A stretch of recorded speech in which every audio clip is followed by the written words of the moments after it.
Bonjour, je suis là avec Sébastien Fazan, un ami de très longue date, déjà presque de 20 ans. Il n'arrête pas de me surprendre avec tout ce qu'il fait. C'est quelqu'un qui fait les choses différemment que la plupart des gens, on peut dire. Il vit d'une manière totalement différente. Il donne la respiration alchimique, qui va t'expliquer ce que c'est. Et Sébastien, on est ici chez toi à Lézin. Tu habites dans un magnifique appartement. C'est vraiment un rêve. Hein. C'est une grande pièce, super zen, avec que des objets magnifiques, avec aussi des photos de toi. J'ai envie de connaître un petit peu ta vie. Si tu peux raconter un petit peu ta vie, parce que c'est vrai que tu as choisi de faire totalement autrement que quasi tout le monde. Et je te vois tout le temps qu'heureux. Et là, on a mangé ensemble et tu m'offres des orties. Donc, il va chercher dans les champs les orties et les tilleuls. Et voilà, on fait des magnifiques salades qui sont à portée de main pour tout le monde, mais on ne le fait pas. Et tu as plein d'histoires. Du coup, il avait envie d'aller dans une grotte pour aller voir ce que ça fait être dans une grotte pendant quelques nuits ou quelques jours, parce que tu ne te rappelais plus jour et nuit, etc. Il est parti dans une grotte pour voir ce que ça fait. Et puis, il va raconter cette histoire-là aussi. Hein. J'ai bien envie, en tout cas. Mais raconte-nous un petit peu ta vie, Sébastien. Tu travailles aussi pour les personnes âgées le soir. Tu es graphiste. Et tu es toujours de bonne humeur. Tu ris toujours. Tu es toujours dans les plus beaux projets. Tu connais au niveau du système. Tu étais le premier à me montrer comment fonctionnent les banques il y a 15 ans déjà. Ou qu'est-ce que c'est vraiment le système?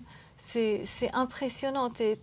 Et puis après, voilà, chamanique et tout ça, il y a plein de trucs qui est toi. Et tu m'expliques là que quand tu rêves, quand tu as regardé un film, que ton rêve, il tourne tout de suite autour de ce film, parce que je pense que tu as une conscience tellement pointilleuse, tellement, comment dire, claire, que effectivement, ce que tu vis durant la journée, ben, tu le prends le soir parce que tu es tellement conscient dans tout. Donc voilà, maintenant, parole à toi. Merci, je suis contente d'être là avec toi. Merci Coco, merci Coco. Moi aussi, je suis très content et très honoré d'être là avec toi aujourd'hui. Et je dirais, alors si je remonte un peu en arrière, dans mon enfance, dans mon adolescence, il y a une chose qui me revient assez claire, c'est que j'avais vraiment très fortement cette sensation à l'intérieur de moi que j'avais deux chemins. Que soit je pouvais prendre les chemins tout tracés de la société, avec ce qu'elle m'offre comme métier, comme enfin, tout ce que la société avait à m'offrir, soit je pouvais choisir de suivre mon cœur et d'écouter ma petite voix intérieure et de suivre cette petite voix intérieure. Et donc, ça a toujours été l'appel de mon chemin, de suivre ce que je ressens, ce qui me paraît juste, au mieux de mes capacités, je dirais, parce que des fois, c'est pas évident, des fois, c'est très clair, des fois, c'est pas très clair, des fois, c'est carrément obscur. Mais d'être au plus proche de ma voix intérieure pour la suivre. Depuis tout petit? Depuis assez petit, oui. Oui, depuis assez petit. Environ. Ce que je me souviens là, c'était plutôt à l'adolescence, ou disons à la fin de l'adolescence, parce que dans l'adolescence, je dirais que j'étais plutôt un peu à pas comprendre ce qui se passait. Je crois que vraiment, je regardais ce monde et je comprenais rien. Je comprenais rien du tout. Et je me disais, mais c'est pas possible, c'est quoi ce délire ici, quoi. Et du coup... Quelque part, tu es déjà tombé dans un bain un peu comme Obélix, quoi. Tu as déjà su des choses alors, tout petit. Je sais, en tout cas, ça m'a poussé à chercher, je dirais. Je sentais que dans ce monde, je captais pas. Il y avait un truc qui tournait pas rond, mais je comprenais pas quoi. Et puis, en même temps, j'avais l'impression d'être une toute petite partie de moi-même incarnée sur cette terre. Et j'avais vraiment l'impression d'être un petit nain, quoi. Et que la vraie conscience, elle n'était pas là. Et Et j'observais ma conscience en me disant, mais qui est conscient? C'est qui est conscient là? C'est quoi la conscience? Qu'est-ce que ça fait que c'est conscient? Wow. Et du coup, il fallait que c'était une espèce de soif inextinguible de creuser cela. Et d'abord c'était à travers des livres, bien sûr, et assez vite je suis tombé sur des livres de spiritualité, de Sri Aurobindo, de yogis indiens, des théosophes, de tout ça, qui donnaient du sens, enfin. À ce que tu ressentais. Exactement, exactement. En plongeant dans les livres d'Aurobindo, j'avais vraiment la sensation que enfin j'entendais quelqu'un qui parlait français, quoi, un langage qui avait du sens. Et que du coup, vraiment, ça m'a nourri. Et vraiment, j'ai commencé à méditer, à plonger à l'intérieur de moi à cette époque. Surtout qu'il y avait vraiment une espèce de trou, de barrage, de gouffre qui s'était créé entre moi et le monde à partir de 14 ans, je pense, quelque chose comme ça. Et un gouffre très douloureux et qui faisait qu'à quelque part, je me retrouvais coupé du monde et ça m'a forcé à aller chercher à l'intérieur. Ça m'a forcé à aller Déjà puiser. Alors ouais, à 14 ans ça a commencé, mais c'était plus l'expérience des gouffres, je dirais. Et puis vers 17-18 ans, c'est là vraiment que les inspirations yogiques et la compréhension, vraiment l'enseignement d'Aurobindo, c'est par rapport à l'attitude, le juste rapport à l'absolu, la manière de se placer face à l'absolu, de se placer face à Dieu.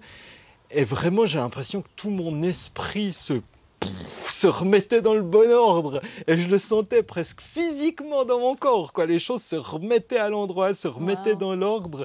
Et du coup, ça a ouvert des portes puissantes. Et d'ailleurs, ça n'a pas toujours été facile parce qu'à ce moment-là, c'était super, ça a amené à des expériences magnifiques de rentrer dans l'être, vraiment la compréhension de l'être. Et au bout de quelques années, je ne savais plus trop comment j'étais arrivé là, je ne savais plus trop comment y tenir. Du coup, ça a fait l'effet inverse. C'était un peu la chute la chute en enfer. Et donc, c'était magnifique parce que ça m'a permis dans un premier temps d'expérimenter la lumière, d'expérimenter l'unité, d'expérimenter quand la conscience se réintègre et se réunifie à ce qui est plus vaste qu'elle et donne du sens, de la compréhension, de l'intuition, de la révélation. Et après, ça m'a permis de découvrir l'autre côté, quand la conscience explose en 1000 morceaux, quand il n'y a plus que désintégration, séparation, peur, terreur, dissolution. Et, qui est nécessaire aussi presque, non? Hein? En tout cas, je crois on est obligé de passer par les deux pôles. Et je voyais bien, plus on monte, plus on descend. Ou dans le sens, plus on monte, plus ça s'ouvre en bas. Et des fois, à cette époque-là, quand ça se passait bien, je regardais en bas, puis je me disais, ouh, faut pas tomber là. Bah, ça n'a pas raté, hein. Boum. Et oui, c'était une chance, parce que ça m'a permis de voir ces parties de moi-même où c'est explosé, quoi. Et je crois que le jour et la nuit, la fusion, l'unité, ou la dissolution, la séparation, tout fait partie et tout à explorer.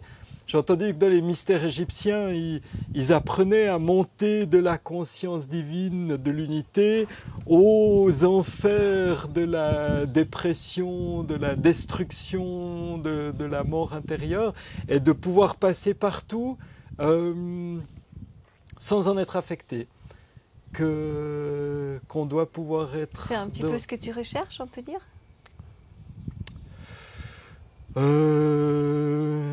Ouais, si on veut. En tout cas, j'irais...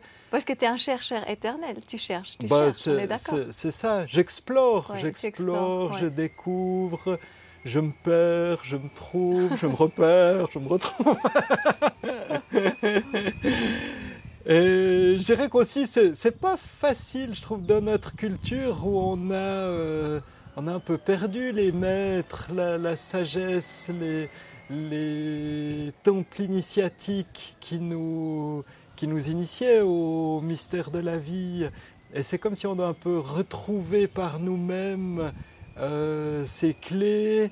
Et en même temps, elles sont là, en même temps, elles sont au fond de nous. Une fois, j'avais rencontré un vieux maître en Inde, puis il m'avait dit, mais arrête d'aller chercher tout le temps des maîtres à l'extérieur de toi, tout est à l'intérieur. Il disait, le seul maître, c'est la connaissance. Ah ouais. Vijnana, donc il disait par la concentration, la sincérité, d'être face, il disait face à face. Tu dois être face à face avec l'univers. Ouais, Alors, c'est c'était beau. pas ces mots, mais en gros, avec l'univers, avec Dieu, avec notre Créateur. Et tu crées ta connexion directe à l'essence, à ta source. Et en étant face à face, très sincère, concentré, eh ben ça t'enseigne. La connaissance t'enseigne et te guide, expérience spirituelle après expérience spirituelle, ça te guide à ta réalisation. Juste faire une petite parenthèse. Une fois, tu as été, je ne sais plus dans quel pays, et tu cherchais aussi un maître zen, tu cherchais quelqu'un de très zen. Et tu l'as pas vu, tu l'as pas trouvé, jusqu'à une fois tu t'es levé au milieu de la nuit, et là où tu dormais, en fait, le monsieur il était au milieu en train de méditer là devant ton... Non? Alors oui, en fait là c'est le même, c'est que je suis allé plusieurs fois, Ah oui, donc d'accord. au début je l'avais juste rencontré, on avait marché ensemble à la source du Gange.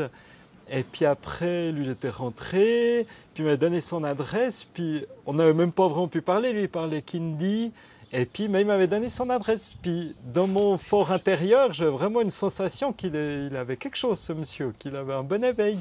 Puis quelques années après, je suis retourné en Inde, puis je me suis dit, tiens, je vais aller lui dire bonjour.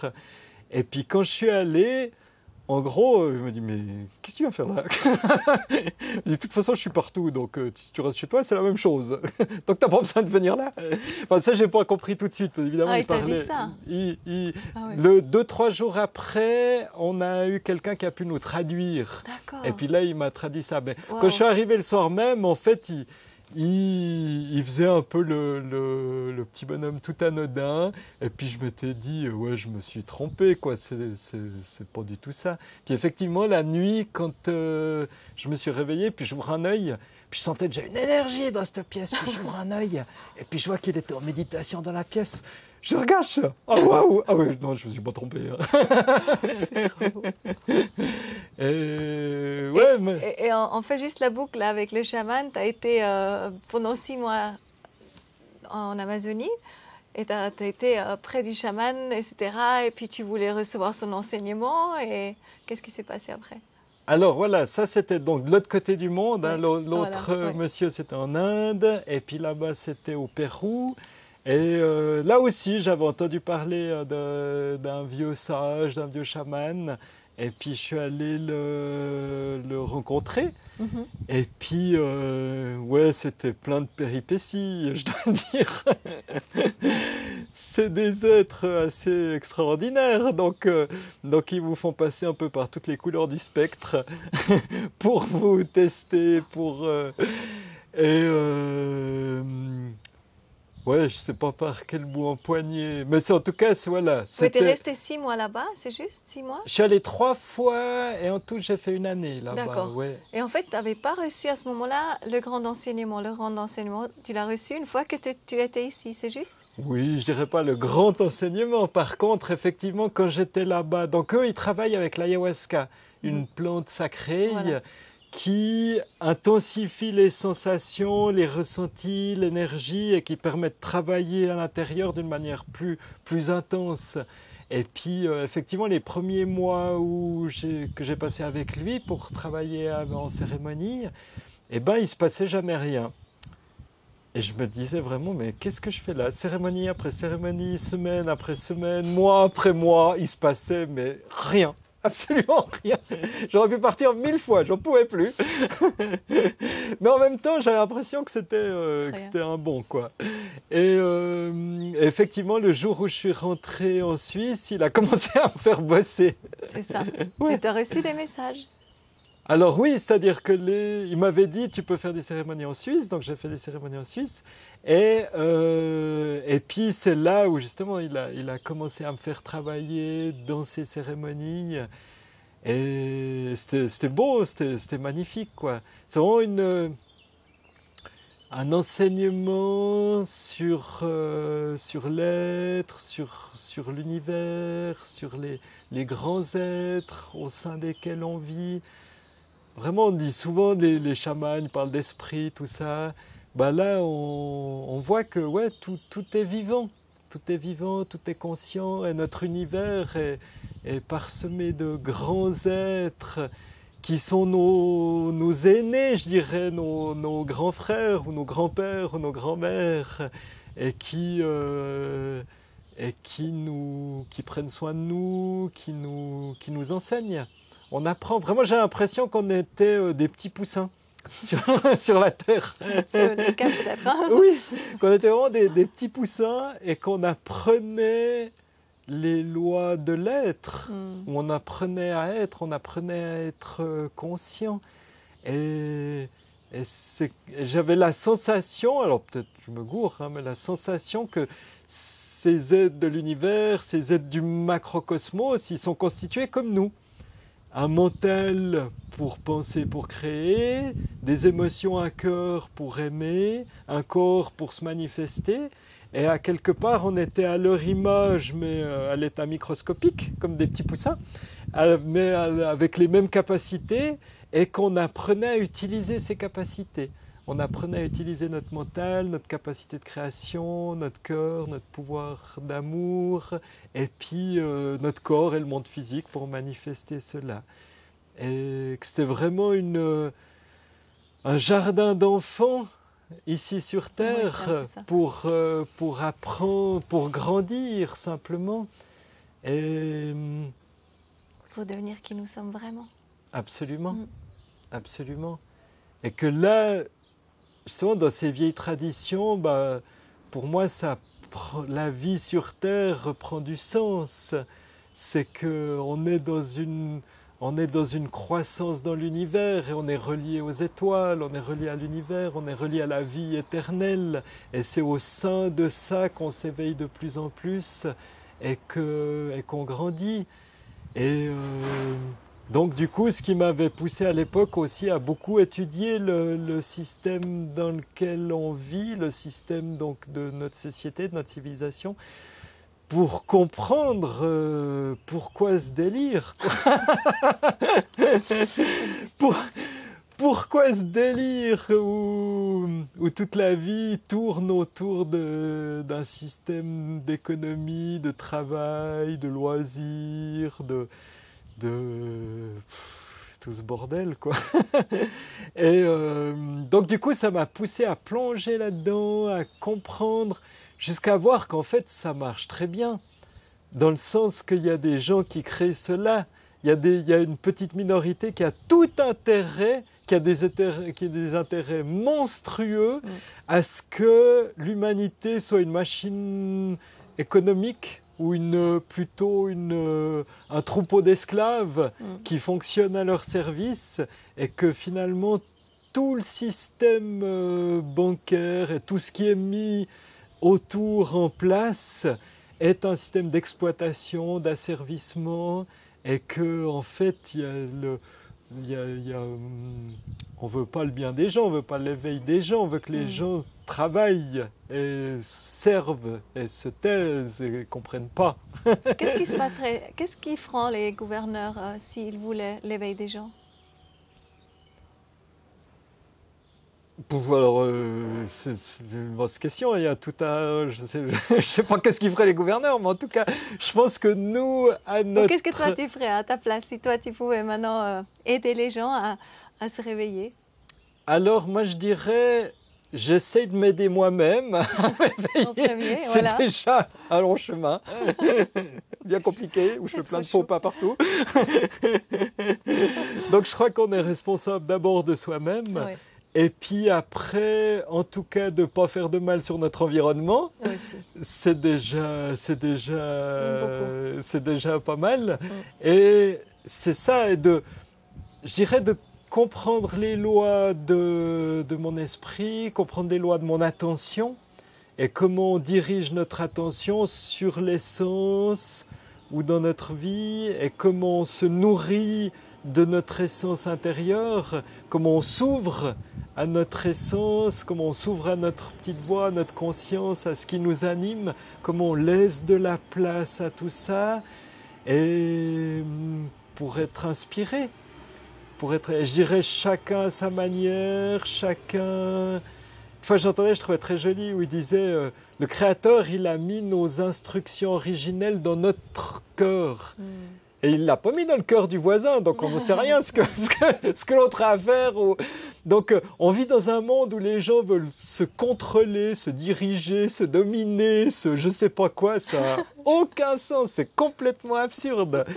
Et je crois que vraiment le Créateur, l'essence, la vie, elle a mis nos talents, nos dons, nos instructions originelles, qui l'on est au fond de nous, et que tout le chemin, tout le mystère, toute la beauté, c'est de trouver ça. Oui, c'est de creuser, beau, c'est de creuser au fond de nous pour aller trouver notre don, notre talent, pour aller...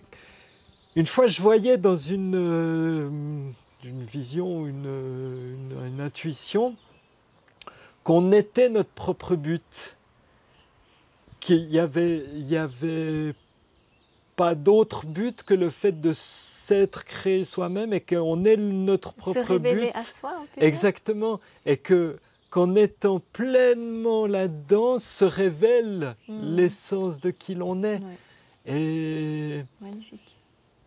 Voilà, moi je crois qu'on doit vraiment revenir à la simplicité, quoi. À quelque chose de simple, en accord avec la terre, où on prend soin de l'environnement, Voilà. on prend soin uns Voilà, des autres, c'est ça, on prend c'est ce soin que tu de nous. fais. Voilà, l'exemple. C'est ce que vraiment, j'essaye de faire, simplement, quoi. Moi, je me rappelle une fois, je t'avais mis en face d'un ami qui est plutôt un petit peu, voilà, qui a un petit peu plus d'argent, etc. Et j'ai dit, mais regarde un peu l'exemple de Sébastien.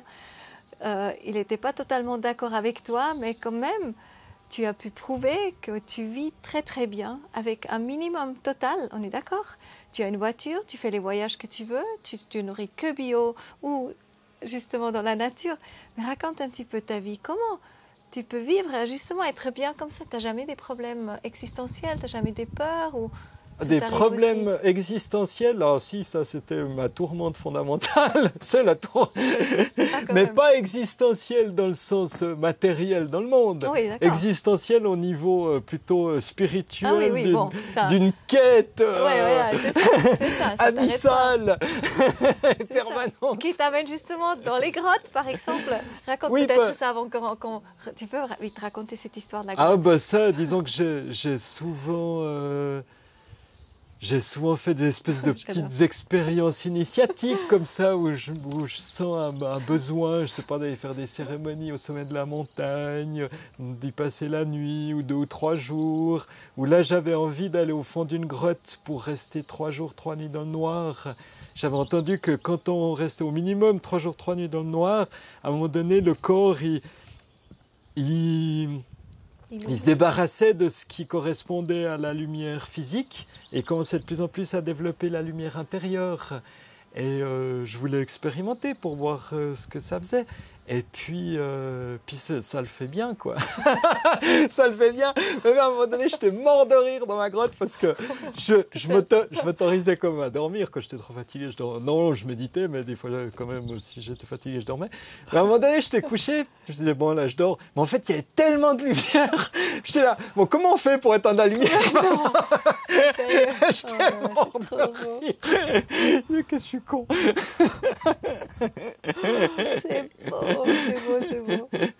Donc, ouais, j'ai fait souvent ça, ou justement ces voyages Après, t'es sorti de la grotte? Après, je suis sorti de la grotte, je sais pas. Bah, en l'occurrence, il avait neigé pendant 3 jours, donc il y avait des montagnes de neige. C'était au sommet d'une montagne, donc je courais dans la neige étincelante. C'était magnifique, c'est incroyable. Oh, pardon. C'est ces histoires que j'adore. Ouais, Et c'est bon. puis, oui, pour répondre à ta question d'avant, depuis assez jeune, je me rends compte que si j'ai peu de besoins, eh bien, j'ai besoin de peu de moyens. Et donc, de toute façon, ce qui correspond à ce monde de consommation, il n'y a pas grand-chose qui m'intéresse. Donc, et puis après, bah, c'est sûr qu'il faut quand même se loger, il faut se déplacer, il faut se nourrir. Mais c'est vrai que du coup, la nourriture, j'ai beaucoup appris les plantes sauvages. Et, et ce qui est drôle, c'est que je pense que les choses essentielles et fondamentales dans la vie, elles ne coûtent rien.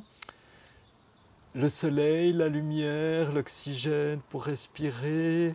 Bon, L'eau, l'eau, maintenant, normalement. ça a été... Normalement, fondamental, non, ça ne devrait pas coûter. ouais, c'est ça. Maintenant, ça a commencé à être Mais là, bon, privatisé. Ouais. on paye quand même quelque chose. Mais après, les plantes, voilà, les plantes, c'est bourré de plantes magnifiques, incroyables, délicieuses. Et vraiment, on sent dans le corps que ça nourrit à un niveau très profond, quoi. Mais les orties, ils piquent aussi. J'ai fait l'expérience. Ça ne pique pas à moi, ça va piquer. Hein. Alors moi, c'est celle que je préfère, l'ortie. Et mais c'est sûr que des fois, ça pique encore un petit peu. Ah oui, parce que je la fais en salade, hein, l'ortie. Au début, je la cuisais. Les soupes, c'est classique. Après, on peut la cuire comme on veut, comme un légume, avec différentes choses. Puis, j'avais entendu, on m'avait expliqué comment la préparer pour faire en salade. Et pendant très longtemps, je n'avais pas osé. Hein. Pendant des années, je n'avais pas osé. Puis un jour, tout d'un coup, il fallait que je la mange en salade, quoi. Et puis j'ai fait, je crois que c'était le meilleur repas de ma vie.